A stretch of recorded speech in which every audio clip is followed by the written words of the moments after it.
I'm not perfect. I can't see anything that I don't like about you. But you right will. now, I can't. But you will. You know, you will think of things. And I'll get bored with you and feel trapped because that's what happens with me. Okay.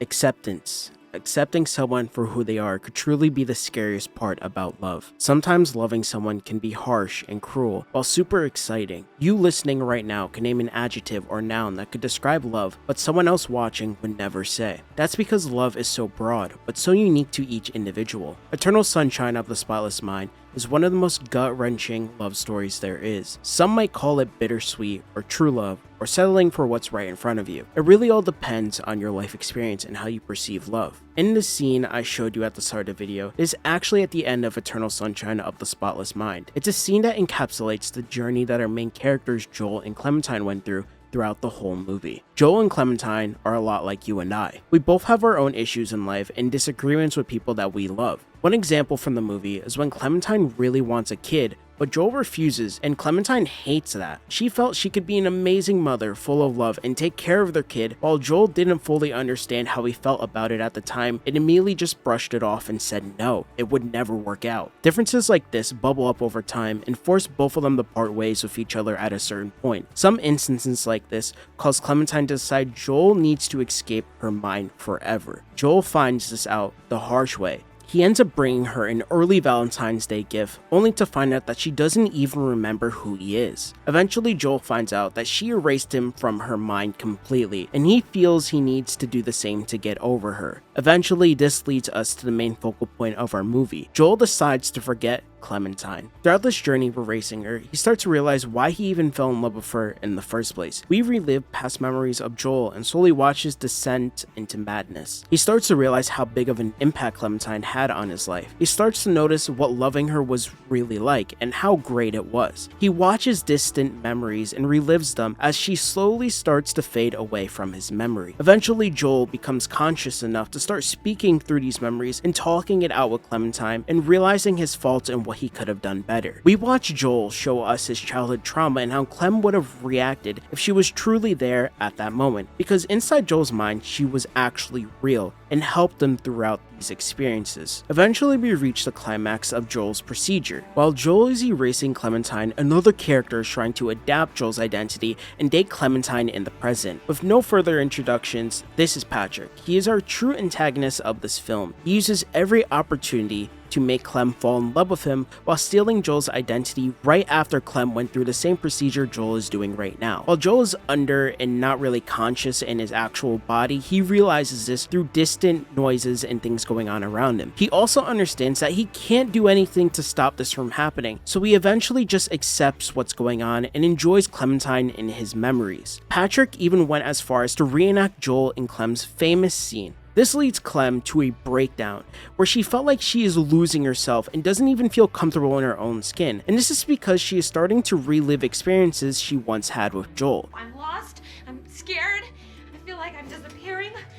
My skin's coming off, I'm getting old, nothing makes any sense to me. You're not getting old. Nothing makes any sense. She doesn't even realize it yet, but the real reason she is losing herself is because she can't even remember who Joel was and what he really did for her. This is one of my favorite scenes in this movie. The reason this scene is so beautiful is because it shows how forgetting someone is like losing a piece of yourself. Maybe some people realize it while others don't, but when you truly love an individual, whether it be platonic or romantically in this case, you start to gain new parts of yourself. You adapt things that they enjoy and expect certain things in your life that they would provide you with. You start to long for them and yearn for their presence. At this moment, Clementine knew whatever she was doing was wrong, and that in this point at the story, she just wanted Joel to be around her because everything that she was doing was not right because it was with Patrick. She really missed that connection that Patrick tried so hard to artificially create, and eventually we reach our original scene of this video. I'm not perfect, Clem says. I can't see anything that I don't like about you, says Joel. But you will. You know you will think of things and I'll get bored of you and I'll feel trapped because that's what happens to me. And Joel responds with a simple,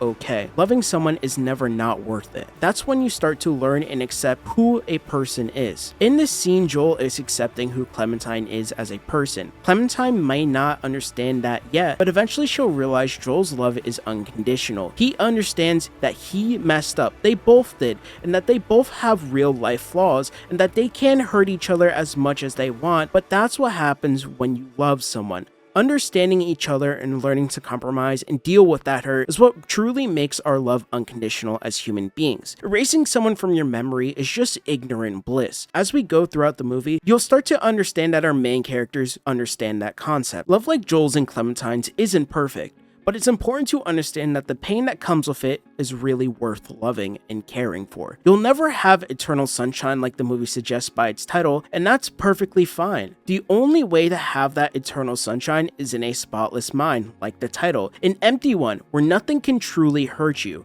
When you love someone, they can change you for better or worse. Love changes who you are and what you become. Forgetting someone is like forgetting a piece of you that they helped create to make you better, stronger, and happier, and just enjoy yourself even more. Even if you both hurt each other, it's never a crime to love or remember what they meant to you. Sometimes a movie about love and acceptance is all you really need to enjoy life again and start to understand that it's okay to feel pain when you're heartbroken or something just doesn't go your way in a relationship, and that's okay. And maybe one day you guys could repair your situation just like Joel and Clementine did in this movie. I hope something resonated with you in this video as much as the soju and Rockstar energy drink I was drinking while writing the script did. This story is one of love, acceptance, nostalgia, and growth, and I hope that this movie will impact you one day like it did me. If we could just give it another go round. Remember me. Try your best. Maybe we can.